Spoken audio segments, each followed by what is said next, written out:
Memolith, Forsaken by Light is a turn-based tactical RPG. The city of Remor has been overtaken by an oppressive darkness which has corrupted the denizens of the city, turning them into vile monstrosities. Your small party of survivors must fight their way through the city, reactivating the light-giving monoliths as you make your way to the source of the evil that has infested the city. Before we get into it, it's important that you know that I received a key for this game from the developer, which may colour my perspective. Memolith's gameplay is broken up into two segments: a small hub area where you can equip your survivors, choose who you take with you into levels, and assign skills. Memolith is a little different than other RPGs in the sense that your characters don't level up and gain perks. Instead, as you progress through the game, you gain memory slots which can be filled by memories of the same type. For example, if someone has an offensive memory slot, you can put an offensive memory in that slot, which makes it quite easy to diversify your characters, as you can completely change up what skills they have just by slotting in different memories. Of course, every character has a default starting skill that can't be changed, but outside of that they are largely blank slates. Now, the main gameplay of Memolith is of course fighting through the streets of the city. The city of Remor is broken up into districts. Each district has a monolith. The once lit will kill every enemy in that zone, but attempting to light the monolith will draw every enemy to you, giving you two real strategies of dealing with a district. Either you go around stealthily murdering all of the enemy and then light the monolith, or you make a mad dash for the monolith and attempt to light it while holding off essentially all of the enemies at once. Once a monolith is lit and all of the enemies slain, you're free to loot the zone. Unfortunately, despite the game having lots of resources that can be looted, like iron, wood, and other common crafting materials, there isn't actually much to craft in the game, with only around 29 craftable items in the game, many of which can be found in the game without crafting them, and a lot of the crafting being just linear. For example, upgrading your starting sword to a better sword and then upgrading that better sword to the best sword. And despite having 9 playable characters, you're only ever limited to 3, and occasionally a 4th when you recruit a character for the first time and they join your party. This really limits potential builds, strategies, and synergies that you can use your characters for, and is made even worse by the fact that characters don't actually suffer consequences for combat and being sent out. For example, there's no sort of stamina system where a character that's continuously sent out on missions, even if they take obscene amounts of damage and, for example, go down during combat,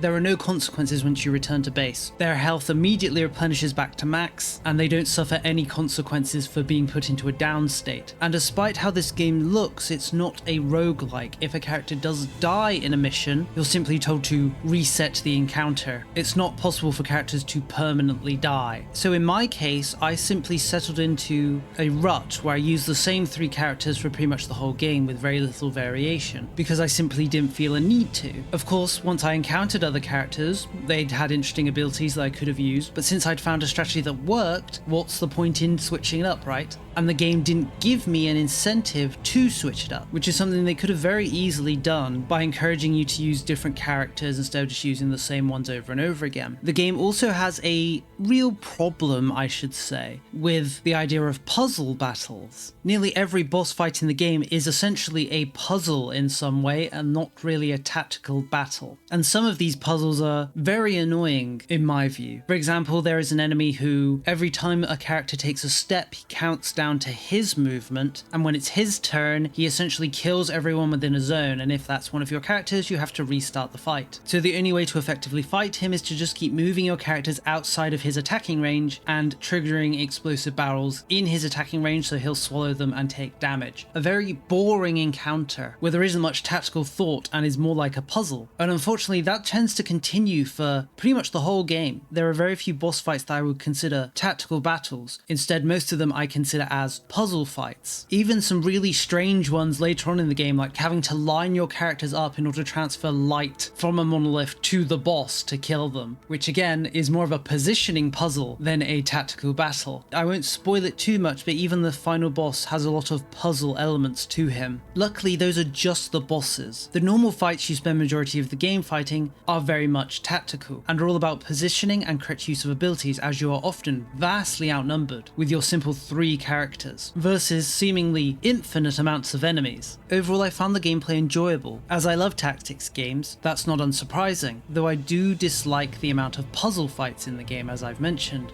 When it comes to the story, the game is almost absent of any real story. You have this overarching narrative of the light disappearing and everyone turning into monsters, but it never really feels like it's properly expanded on. I'm not even sure why everyone turned into monsters and the darkness came. It's alluded to, but I'm still not 100% sure why it happened.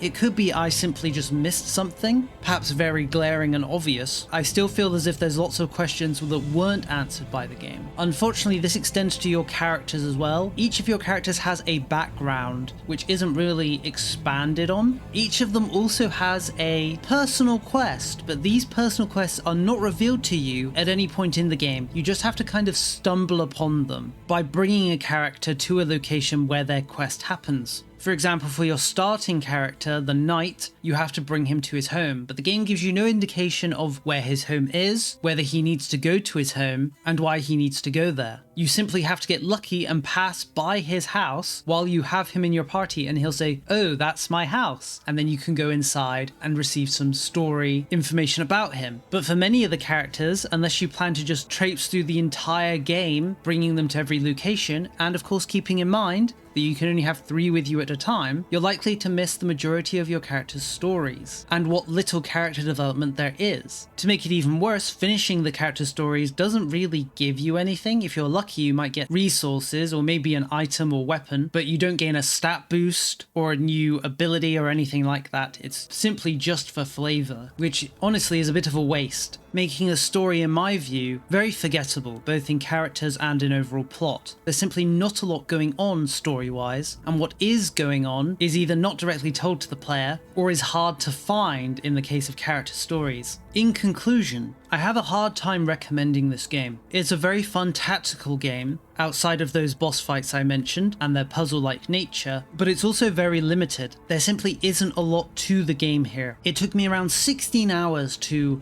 100% the game, getting all the achievements. And there isn't much reason to play through multiple times. There aren't alternate endings or really anything different unless you intend to play through again and only use specific characters. But as I said, due to the nature of the characters and how they're very modular and can be built however you like essentially, as long as they have the slots to slot skills into, there isn't really much difference between them outside of their stats and the unique trait and or perk they start with, which doesn't really incentivize replaying or switching things up in any way. Because of the limited nature of the game and the low playtime, I find a really hard time recommend it, especially for the price, which is about £17, $20 or €20. For only 16 hours of playtime, I feel that's very expensive. You could, for example, buy XCOM Enemy Unknown, which is only £15, $15 or €15, and you could easily get 16 hours of playtime out of that game without even completing a single campaign. So I'd only really recommend this game on a deep discount, or if you really love tactics games and you basically just want to buy and play all of them. As it stands, just due to the lack of content and limited playtime, I definitely don't think this game is worth it full price. My advice: